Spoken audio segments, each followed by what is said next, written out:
Hah? Lu nanya gue Kristen? Lu gak liat gue di kerudung? Assalamualaikum. Assalamualaikum.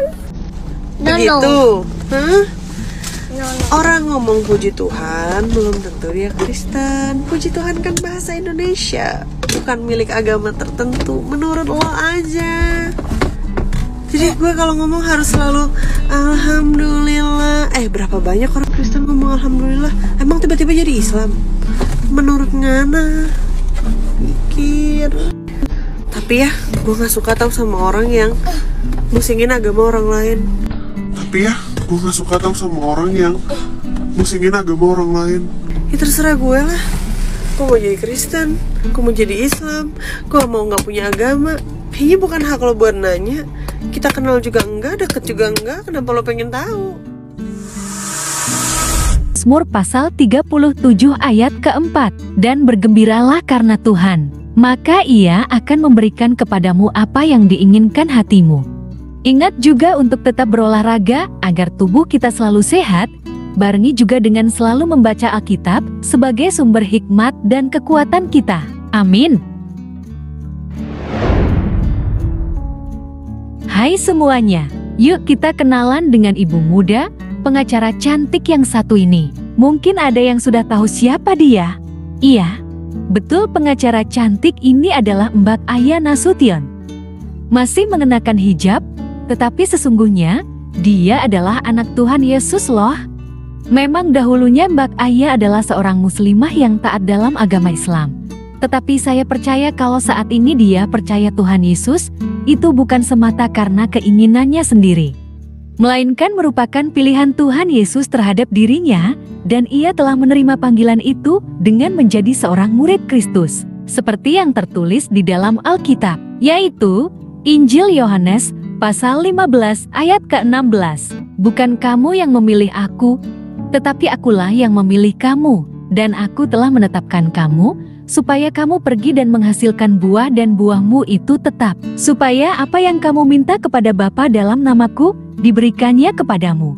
Baiklah, tidak usah berlama-lama lagi, langsung saja kita simak kesaksian perjalanan Mbak Aya Nasution menerima Tuhan Yesus dan menjadi pengikut Kristus. Karena kalau mau lepas hijab, sebenarnya tinggal lepas aja, nggak jadi satu alasan kayak gitu. Tapi memang dalam perjalanannya menemukan kedamaian. Jadi sedikit banyak belajar bahwa ada cinta kasih yang sangat universal di sana. Jadi sama sekali bukan karena pengen lepas hijab. Bagaimana tanggapannya Mbak? Karena Anda diisukan pindah agama dan masuk Kristen karena cowok.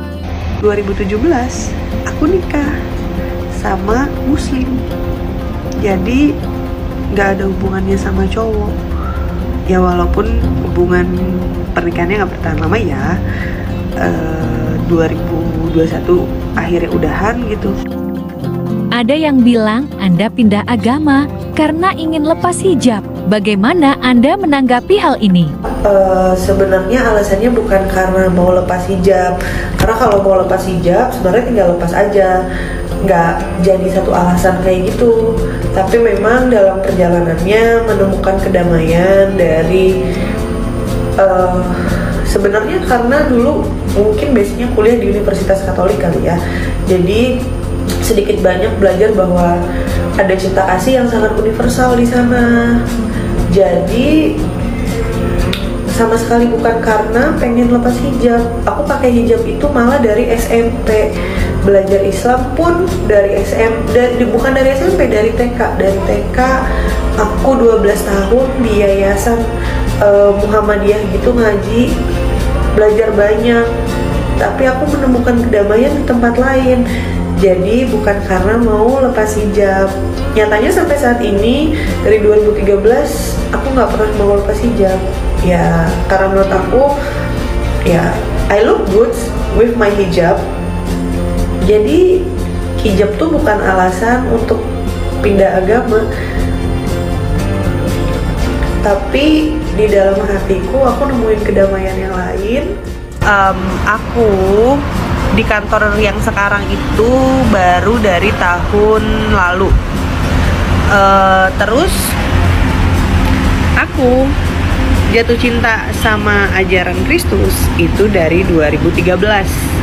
Jadi nggak ada hubungannya sama teman-teman pengacara aku yang Kristen. Terus perlu diketahui lagi, abang-abangku di kantor pengacara itu tidak ada satupun yang pernah mengajari aku soal Alkitab. Tidak pernah ada yang membahas soal keimanan kami masing-masing. Bahkan awal-awal aku di kantor, aku sering minta izin kalau ada agenda hari Minggu yang harus ketemu klien gitu misalnya. Aku sering minta izin ke bos aku, ke abang aku untuk, "Bang, maaf, ayah cuman bisa sampai jam 4 soalnya nanti jam 5 mau gereja." Nah itu bos aku aja kaget banget, karena memang bos aku sama sekali nggak pernah mempertanyakan agama, nggak pernah mengajarkan kita untuk jadi agama tertentu atau mempengaruhi.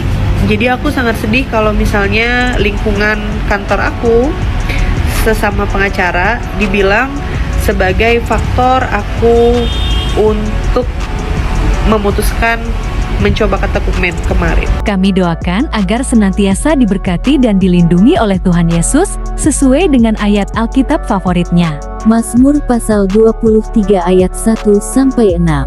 Mazmur Daud. Tuhan adalah gembalaku, takkan kekurangan aku. Ia membaringkan aku di padang yang berumput hijau, ia membimbing aku ke air yang tenang. Ia menyegarkan jiwaku, ia menuntun aku di jalan yang benar oleh karena namanya. Sekalipun aku berjalan dalam lembah kekelaman, aku tidak takut bahaya, sebab Engkau besertaku, gadamu dan tongkatmu, itulah yang menghibur aku. Engkau menyediakan hidangan bagiku, di hadapan lawanku, Engkau mengurapi kepalaku dengan minyak, pialaku penuh melimpah. Kebajikan dan kemurahan belaka akan mengikuti aku, seumur hidupku, dan aku akan diam dalam rumah Tuhan sepanjang masa. Terima kasih saudara semua, karena sudah menyaksikan video ini dari awal sampai selesai. Saya berharap saudara diberkati melalui video yang sudah kita saksikan bersama ini. Kiranya damai sejahtera Tuhan Yesus Kristus menyertai kita semua saat ini, dan sampai selamanya. Amin.